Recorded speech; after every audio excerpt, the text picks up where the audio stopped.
Estamos revisando los antagonistas. Si nos tocaría ver los antagonistas beta-adrenérgicos. También tienen, digamos, el mismo principio en cuanto a su denominación, su selectividad por los receptores. Claro, hay algunos que no son selectivos, actúan tanto para receptores beta 1 como para beta 2. En este caso tenemos al nadolol, penbutolol, pindolol, propranolol, que viene a ser el modelo de este grupo. En realidad, de todos los beta antagonistas, el timolol, ¿no?, son considerados de primera generación. Los de segunda generación corresponderían a aquellos beta bloqueadores beta 1 selectivos, ¿no?, como el acebutolol, atenolol, bisoprolol, esmolol, metoprolol, por ejemplo, ¿no? Luego están otro grupo de antagonistas beta-adrenérgicos no selectivos, conocidos como de tercera generación, como el carteolol, carbedilol, bucindolol, por ejemplo, la betalol.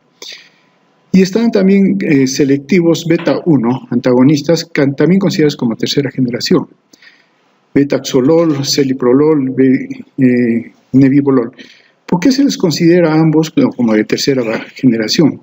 Porque ambos comparten un efecto de ser vasodilatadores también, aparte de los otros efectos que casi estos no lo tienen, pero estos sí tienen, digamos, ese efecto vasodilatador.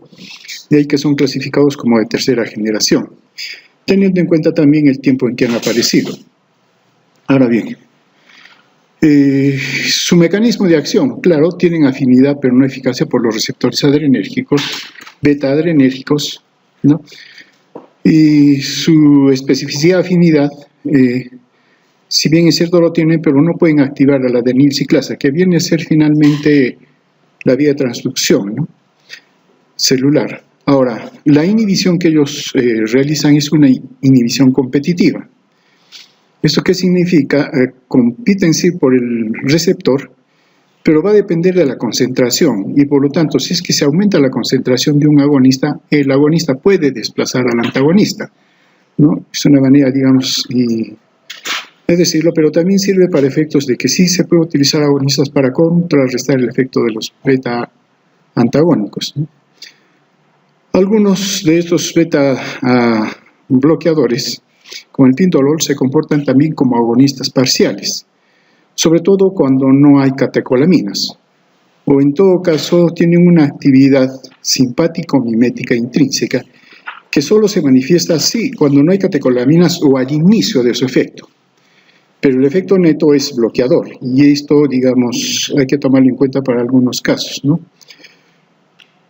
Definitivamente, en presencia de las catecolaminas, su efecto antagónico se manifiesta.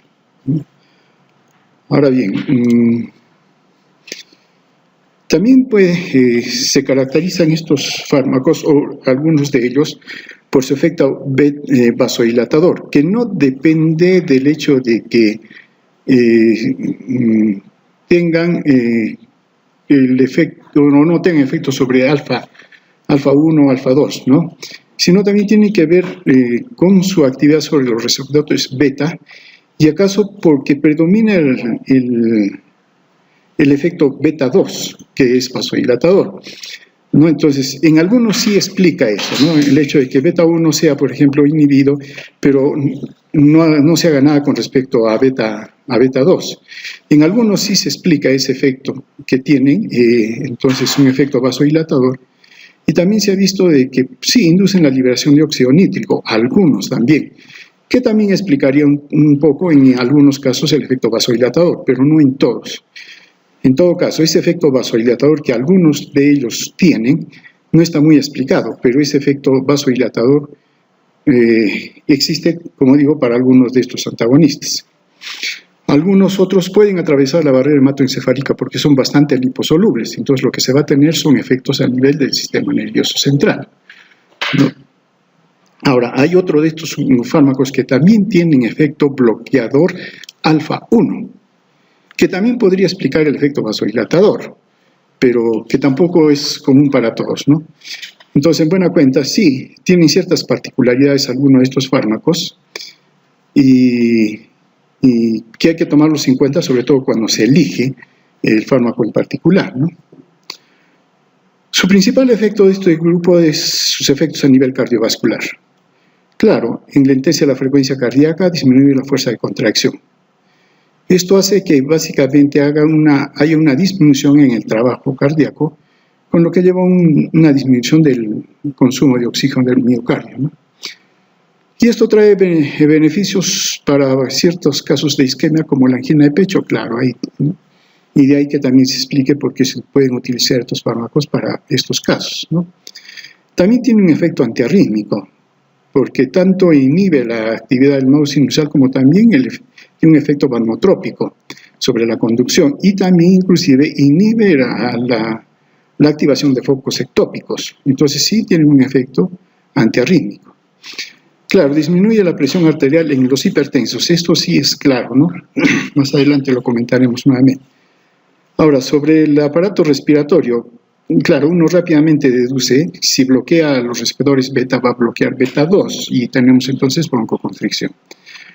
En cuanto a los efectos metabólicos, altera el metabolismo de los carbohidratos y de los lípidos, y no solamente directamente hacia ellos, sino también a algunos de ellos hacen más sensible al efecto de la insulina, ¿no? En las células. Entonces esto va a modificar también, de esa manera van a modificar el perfil de los carbohidratos y el perfil metabólico. Sobre el globo ocular, sí, también reducen la presión intraocular en caso de glaucoma. Claro, la producción del humor acuoso y su mantenimiento está tanto bajo control del sistema simpático como parasimpático. Y ya con esto estamos señalando como 4 o 3 grupos que se utilizan para el glaucoma, ¿no? Bueno, acá lo que mencionamos, ¿no? Una clasificación. Los no selectivos antagonistas beta 1, beta 2 de primera generación. Como mencionamos, el propranolol, y mucho de lo que se habla de este grupo está referido al propranolol porque es el modelo de este grupo. Y todos los otros fármacos beta antagonistas se comparan con el propranolol. Están los antagonistas beta 1 cardioselectivos de segunda generación, sí, que se utiliza sobre todo por su efecto a nivel cardiovascular. Los antagonistas beta 2, ¿no? Que la butoxamina, metilpropranolol, que más que todo fue un antecesor del propranolol. Están los antagonistas beta 1 y agonistas beta 2, que son de tercera generación. Claro, en este grupo uno explica por qué tiene efecto vasodilatador. Y antagonistas que son alfa y beta, como el carvedilol, la betalol. Dentro de sus aplicaciones, es claro, todo el mundo está de acuerdo que sí se utiliza en la hipertensión, ¿no? Para casos de hipertensión, es uno de los fármacos o grupos de fármacos de primera línea para el tratamiento de la hipertensión. Se puede utilizar en cardiopatía isquémica, como angina de pecho, por ejemplo, y también en arritmias cardíacas, ¿no? Que se pueden utilizar. Ahora, sí, más bien hay un poco de discordancia, o no todos están de acuerdo en caso de insuficiencia cardíaca. Claro, si el corazón está deteriorado en cuanto a su función, ¿no? Deprimirlo más, entonces agrava una insuficiencia cardíaca. Pero también se ha visto que el hecho de que tengan algunos efecto vasodilatador favorece la disminución de la precarga, de la poscarga, ¿no? Y también en algunos casos, sobre todo la precarga, y esto favorece la actividad cardíaca, o en todo caso lo hace menos esfuerzo. Y también mayor facilidad para la irrigación de los vasos coronarios, ¿no? Entonces, esto sí, en algunos casos se indica si es factible utilizar estos fármacos en casos de insuficiencia cardíaca, ¿no? Pero como mencionamos, como que hay dos tendencias, ¿no? En todo caso, los que sí sugieren que se utilice en caso de insuficiencia cardíaca, tiene que ver mucho con su efecto vasodilatador. Otro uso que se le puede dar, que estamos mencionando, es el caso del glaucoma, sobre todo de ángulo abierto, ¿no? En caso de hipertiroidismo, debido a que en el hipertiroidismo hay una mayor actividad cardíaca por la misma hormona y activación del sistema simpático, entonces que estos fármacos pueden llevar a, digamos, a controlar ese efecto. En todo caso, en el hipertiroidismo es tratamiento complementario, ¿no? Útiles también en caso de la migraña, en el temblor, ¿no?, en la ansiedad y en el síndrome de abstinencia alcohólica. Con respecto a los receptores beta-1, tienen efecto inotrópico y cronotrópico positivo. ¿Por qué? Claro, estamos hablando de los receptores, ¿no? Entonces, el efecto de los receptores antagonistas va a bloquear tanto el efecto inotrópico como cronotrópico positivo. Sobre los receptores beta, relajación muscular, los bronquios, entonces, un bloqueador antagoniza el efecto, la vasodilatación arterial por beta-2 y algunos antagonistas tienen este efecto sobre beta-2, ¿no? Los beta-2 tienen que ver con la glucogenólisis y la gluconeogénesis, ¿no? Y esto hace que se eleve la glicemia. En caso de estos fármacos, disminuyen la velocidad o el tiempo de reacción de la hipoglicemia. Claro, si hay hipoglicemia, inmediatamente se tiene que dar una reacción para que se eleve la glucosa, pero estos fármacos bloquean ese tipo de respuesta y también bloquean una de las manifestaciones de la hipoglicemia, y una de ellas es la taquicardia. Cuando hay hipoglicemia y taquicardia, y estos fármacos lo que hacen es bloquear la taquicardia, enlentecen la reacción para que el organismo se recupere de la hipoglicemia. Entonces ahí estamos en problemas, ¿no? Y eso hay que tener cuidado, sobre todo en personas que son, que tienen, ¿cómo se llama esa cosa? Ya, eso mismo. Inhiben, claro, beta-2 inhibe la liberación de la renina, o mejor dicho, estimula la liberación de la renina. Entonces, si bloqueamos beta-2, disminuye la liberación de renina. ¿Y eso es bueno para la presión? Claro, eso es bueno. Entonces, sí es cierto de que estos fármacos tienen mejor efecto antihipertensivo cuando la renina está alta, pero también tienen efecto antihipertensivo aunque la renina esté normal. Tienen igual efecto. Y por otro lado, se ha visto que con el tiempo, si bien es cierto baja la renina al comienzo, pero después con el tiempo la renina vuelve a su estado normal, a su basal. Y el efecto antihipertensivo se mantiene, ¿no? Ahora, esto trae como consecuencia de que estos fármacos, por ejemplo, cuando se está hablando como antihipertensivo, son mucho mejores en caso de donde hay situaciones donde la presión arterial se está elevada. Dicho de otra manera, si le damos a una persona sana para bajarle la presión casi no baja, aunque no funciona. Pero si le damos a una persona que tiene hipertensión, sí baja la presión, o sea, es más notorio. Y también es mucho más notorio su efecto hipotensor en situaciones de estrés y esfuerzo físico. Claro, en el esfuerzo físico, estrés sube la presión. Los beta-antagonistas disminuyen la actividad y eso es beneficioso para ciertos pacientes, ¿no? Pero en caso de, digamos, una persona normal, esa elevación de la presión no se da, si es que estamos dando un beta-antagonista. Entonces, conclusión, el efecto antihipertensivo de los beta-adrenérgicos es mucho más manifiesto en hipertensos y en situaciones en las cuales la presión arterial debe elevarse, situación de estrés, por ejemplo, o esfuerzo físico. También tiene, bueno, como beta-2 inhiben la liberación de la histamina, ¿no? Y parece que si se inhibe esto, la histamina, claro, no es que esté libre, ¿no? Pero habría más efecto de histamina, ¿no? Y los receptores beta-3 que tienen efecto de lipólisis. Como mencionamos, el dicloroisoprenalina vino que en un comienzo dio lugar al isoproterenol, pero del isoproterenol se dedujo el propranolol. La diferencia es, miren, en otro anillo bencénico que tiene, ¿no? Este es el propranolol, es muy semejante al isoproterenol. pero tiene efecto antagónico. Y en muchos casos ustedes van a ver que los textos comparan el propranolol según los efectos del isoproterenol. El isoproterenol es un agonista beta inespecífico. El propranolol es un antagonista beta inespecífico. Como mencionamos, los efectos cardiovasculares dependen de sus efectos sobre los receptores beta 1 sobre todo. Disminución de la frecuencia. El efecto antiarrítmico que mencionamos es porque, claro, disminuye la frecuencia cardíaca, reduce la velocidad de despolarización de los marcapasos ectópicos, hay una reducción de velocidad de conducción del nodo auriculoventricular y aumento del intervalo PR en el electrocardiograma, incremento del periodo refractario del nodo auriculoventricular. Esto hace que sí tenga un efecto antiarrítmico, ¿no? Reduce la contractilidad del miocardio, entonces disminuye la fuerza de contracción. Claro, con todo esto reduce el gasto cardíaco y el consumo de oxígeno, ¿no?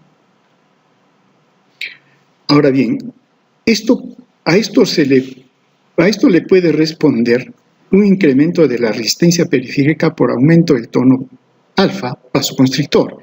Claro, se entiende que ellos no actúan sobre los alfa, pero aquellos adrenérgicos que sí tienen efecto alfa, entonces bloquean también el efecto alfa, entonces tiene un efecto vasodilatador. Y eso ayuda también a disminuir la precarga y ayuda a disminuir la presión en algunos pacientes, ¿no? Entonces eso también, digamos, hay que tomarlo en cuenta a efectos de elegir el mejor antagonista beta.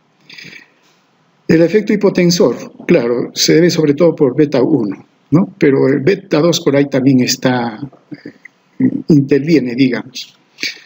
En el efecto hipotensor hay reducción del gasto cardíaco, claro, disminuye la fuerza de contracción, disminuye la frecuencia. El bloqueo beta de la secreción de renina que mencionamos, ¿no? Que sí es más notoria la disminución cuando la renina es baja, pero también tiene efecto hipotensor aún con renina normal y con el uso prolongado la renina vuelve a su nivel normal y el efecto antihipertensivo se mantiene. Bloqueo de los receptores beta 2 presinápticos, esto ya vendría a ser un efecto a nivel central. Claro, a nivel central lo que estábamos comentando son los efectos que tienen los receptores alfa 2 presinápticos, ¿cierto? Pero también hay beta 2 que tienen el efecto contrario. Entonces, si antagonizamos los receptores beta 2 presinápticos, ¿qué pasa con el impulso, con el estímulo simpático? Va a aumentar. Y dentro de lo que va a aumentar, va a ser ya, aumenta en todo. Listo, sale hacia afuera. Pero el beta 1 está bloqueado, si es que hagamos un específico, pero el beta 2 no. Y entonces beta 2 sí va a tener efecto vasodilatador. Ya, explicación para algunos casos por qué el efecto vasodilatador, ¿no? Pero también queda el hecho de que si va a haber efecto simpático, alfa 1 sí va a actuar también, y ese va a ser vasoconstricción. De ahí la razón que por qué esa vasodilatación no esté bien explicada del todo en este grupo, ¿no? Altera así los reflejos vasoreceptores, ¿no? Y esto se debe a su acción central. Con el aparato respiratorio, como mencionamos, aumenta la resistencia bronquial, entonces mucho cuidado con los asmáticos, ¿no? Y los pacientes que tienen enfermedad pulmonar obstructiva crónica. En cuanto al metabolismo, aceleran el metabolismo de los carbohidratos y lípidos, ¿no? Dentro de ellas, demoran la recuperación de la glicemia en pacientes diabéticos. Esto es lo que sucede, ¿no? Si hay hipoglicemia, claro, es una situación de estrés, hay liberación de noradrenalina y adrenalina, y esto hace de que haya glucogenólisis, entonces sale la glucosa y eleva la glicemia. Pero estos fármacos bloquean esta reacción, entonces la glucemia o la recuperación de la hipoglicemia no se da, o se hace mucho más lenta. Y por otro lado, el estímulo de la hipoglicemia hacia el corazón con taquicardia tampoco se da. Entonces, conclusión, acá estamos en problema con los diabéticos.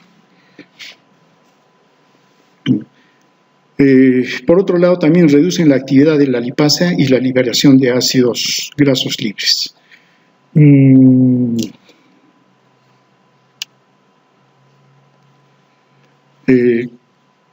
Como estábamos mencionando anteriormente, sí, estos fármacos disminuyen la actividad de la lipasa, sobre todo de la lipasa hormonosensible, que a su vez también está controlado por la insulina. Entonces, ¿qué vamos a tener? Una disminución de los ácidos grasos triglicéridos en sangre. Pero esos son pocos los que hacen eso. En términos generales, los antagonistas beta-adrenérgicos disminuyen la concentración de HDL y aumentan la concentración de LDL y aumentan la concentración de triglicéridos.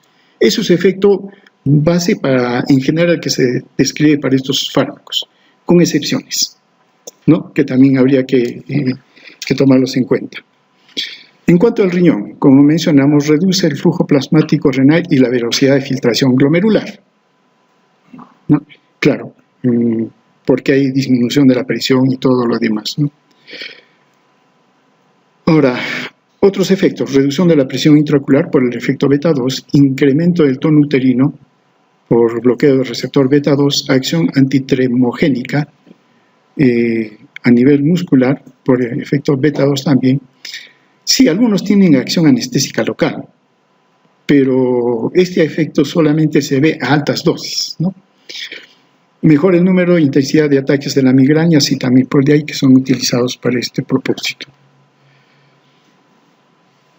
Ya, considerando todo eso, más o menos hay una clasificación de estos antagonistas y también se hace una correlación con respecto a sus efectos. Los bloqueadores inespecíficos: propranolol, timolol, alpranolol, nadolol, sotadol. Claro, sus efectos adversos son derivados del bloqueo de los receptores beta-2, el broncoespasmo, la vasoconstricción, alteración del metabolismo de carbohidratos. En caso de los bloqueadores específicos como el atenolol, bisotalol, esmolol, metoprolol, acebutolol, cetirolol, que son bloqueadores específicos beta-1, ellos, por ejemplo, reducen la actividad simpática cardíaca sin alterar el tono bronquial, vascular u uterino, ¿no? No alteran el metabolismo de los carbohidratos y sí tienen una buena eficacia hipotensora. La butoxamina, que en realidad es uno inespecífico, en realidad tiene muy poca utilidad terapéutica, ¿no? Ahora bien, también podemos clasificar a los beta bloqueadores, aquellos que tienen acción agonista y aquellos que no lo tienen. Bloqueadores con acción agonista: el oxprenolol, pindolol, ¿no? Son antagonistas y agonistas parciales beta-1, beta-2. El acebutolol, antagonista beta-1, agonista parcial beta-1. El celiprolol, nebivolol, antagonista beta-1 y agonista beta-2. Ahora bien, entonces ellos van a tener también ciertos efectos que digamos, caracterizar. Sí van a tener un efecto cardiovascular, pero depende del grado de activación simpática, ¿no?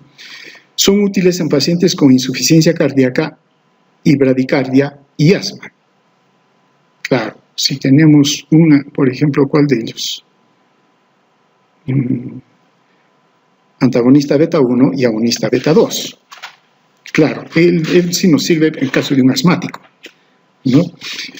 Efecto hipotensor potenciado por vasodilatadores, aquellos que solo tienen efecto beta-2, útiles en pacientes con asma o enfermedad vasoespásmica, ¿no? En caso de los bloqueadores A, beta y alfa, que son mixtos, ¿no? El abetalol, antagonista alfa-1, beta-1 y beta-2, y a su vez agonista parcial beta-2. El carvedilol es antagonista alfa-1, beta-1 y es agonista parcial beta-2, ¿no? ¿Qué hacen esto? Bueno, hay un bloqueo de los alfa-1 que contribuye al efecto hipotensor, claro, ¿no? Y abole el incremento de la resistencia periférica. En términos generales, sí, también hay ciertas preferencias, ¿no? Pero en términos generales, sí, buena absorción oral, ¿no? El atenolol, nadolol son excepciones, solo se absorbe un 50%, baja biodisponibilidad oral, ¿no? Sobre todo el propranolol, alpranolol, abetalol, y se necesitan altas dosis, ¿no? tiene una amplia distribución. A unión a proteínas es también muy variable, el atenolol 10% nada más, carvedilol 98%. Su tiempo de vida media también es muy variado, de un cuarto de hora, como el esmolol, a 24 horas como el nadolol. En cuanto al metabolismo hepático, es alto el propranolol, alprenolol, labetalol, por ejemplo, muy bajo el atenolol, pindolol. Ahora, puede ser metabolizado por esterasas plasmáticas, el esmolol, por ejemplo, y por eliminación renal, ¿no? El nadolol como ejemplo. Dentro de los efectos adversos son extensión de sus efectos farmacológicos. Y básicamente uno ya deduce, generalmente es por exceso de dosis, ¿no? Relacionados por el bloqueo beta-1 periférico, bradicardia, bloqueo de conducción, insuficiencia cardíaca. Relacionados con el bloqueo beta-2 periférico, broncoconstricción, calambres, frío, cansancio de extremidades, ¿no? Esto por aumento del tono vascular, la hipoglicemia y aumento de triglicéridos y disminución de HDL. Aquellos que sí son liposolubles y pueden atravesar la barrera hematoencefálica, alteración del sueño, pesadillas, sueños vívidos, cansancio, depresión. Y en otros también pueden causar impotencia, alteraciones gastrointestinales. Se ha visto también erupciones, lesiones psoriásicas. Ahora, hay que tomar en cuenta este síndrome de retirada o abstinencia. Y claro, la recomendación también está que si se va a retirar estos fármacos no se deben de retirar de manera brusca. Puede aparecer este problema, ¿no? Sobre todo hay que tomar en cuenta los enfermos con insuficiencia coronaria. Van a presentar dolor precordial, arritmias, infarto de miocardio y esto puede ser inclusive letal, ¿no? Las causas. El aumento del receptor beta-2 por bloqueo sostenido. Claro, es una manera que tiene el organismo de defenderse, ¿no? Si se está bloqueando el receptor y esa célula necesita ese receptor, por reacción va a fabricar más receptores, solo que lo seguimos bloqueando. Entonces hay más receptores y si retiramos el bloqueador, entonces hay más receptores, mayor efecto por parte del agonista, ¿no? Y esto puede agravar la enfermedad, claro, puede agravar la enfermedad, ¿no? Ahora bien, claro, si estamos deprimiendo el efecto beta, entonces, de hecho, hay que graduar o ajustar la actividad física de la persona, sobre todo a las personas de mayor edad. Claro, porque si uno hace esfuerzo, requiere una mayor actividad del corazón, el sistema cardiovascular, pero está deprimido. Entonces se recomienda que hay que ajustar la actividad física de estas personas. Ahora, si no se hace eso y la persona por entusiasmo hace mayor actividad física, sí, entonces vamos a tener problemas. La recomendación es suspender el fármaco progresivamente manteniendo al enfermo en reposo. Algunas interacciones con los fármacos, como el propranolol, alprenolol, etc. La biodisponibilidad disminuye con la rifampicina, el pentobarbital. La biodisponibilidad aumenta por la cimetidina. La biodisponibilidad está aumentada por fármacos que reducen el flujo hepático, ¿no? Como inclusive algunos mismos beta bloqueadores, ¿no? En cuanto a la eficacia hipotensora, sí es potenciada por los vasodilatadores, por diuréticos, otros antihipertensivos como los IECA, los ALA2 y los antagonistas de calcio. Su efecto hipotensor disminuye con los AINES. La eficacia antiarrítmica es potenciada con antagonistas del calcio. Indicaciones terapéuticas, la hipertensión, como mencionamos, es uno de los fármacos de todos los grupos que tenemos como antihipertensivos, ¿no? Considerado también de primera línea. La cardiopatía isquémica, en caso de angina estable e inestable, asociada con nitritos o antagonistas de calcio. Eso sí, no son útiles en caso de angina en reposo. Claro, la explicación está por la disminución de la contracción cardíaca, disminución de la frecuencia cardíaca, ¿no? La disminución de la presión, disminución del retorno venoso, que esto tiene que ver con el volumen ventricular, la presión ventricular, y esto hace que el corazón, la tensión de la pared disminuya, entonces haya menor demanda de oxígeno. Y por el otro lado, hay una disociación entre el oxígeno de la hemoglobina, un contenido arterial de oxígeno, aumenta el flujo coronario, disminuye la resistencia periférica, y eso hace que haya una mayor oferta de oxígeno, ¿no? Y ese es el efecto antianginoso, digamos, se explica de esta manera.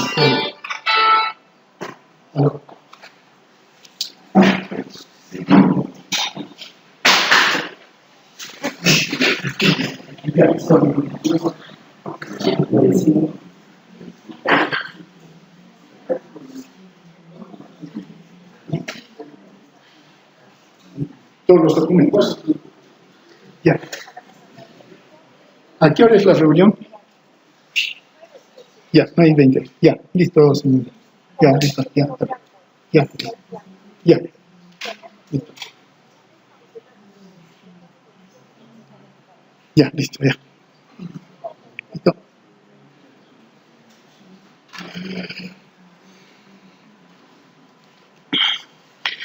En caso de infarto agudo de miocardio, disminuye 25% la mortalidad, reduce el tamaño y la prevención del preinfarto.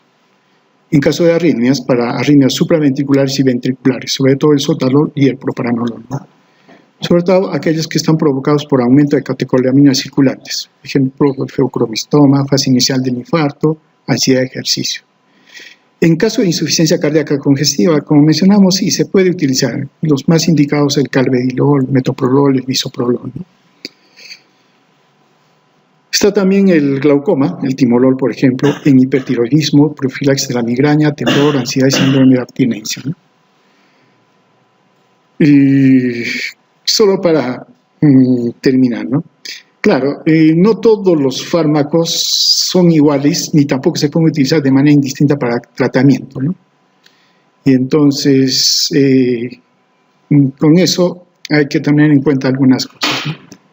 Los bloqueantes beta no selectivos, no recomendados en tratamientos prolongados por los efectos adversos. Los bloqueantes beta 1 selectivos, preferible en pacientes con asma, diabetes, enfermedad vascular periférica. Los bloqueadores beta con actividad agonista, preferible en pacientes con bradicardia. No se aconseja en pacientes con hipertiroidismo, angina o en fase posterior al infarto. Los bloqueantes beta y alfa y con actividad agonista beta 2, aconsejable en pacientes con hipertensión, enfermedad vascular periférica, insuficiencia cardíaca o asma. Entonces, sí, en este caso vamos a tener que ser un poco más específicos con respecto al fármaco que vamos a utilizar como beta bloqueador y al caso concreto del paciente que se tenga que utilizar. Y en términos generales siempre debemos recordar que los efectos adversos más comúnmente observados por estos bloqueadores son, claro, la hipotensión, la bradicardia, la fatiga y la somnolencia, ¿no? Eso, digamos, siempre hay que tomarlo en cuenta para efectos del uso de estos fármacos. Solo que después más bien tenemos que ser mucho más específicos con respecto al efecto adverso del fármaco que utilicemos. Listo, muy bien, con eso terminamos.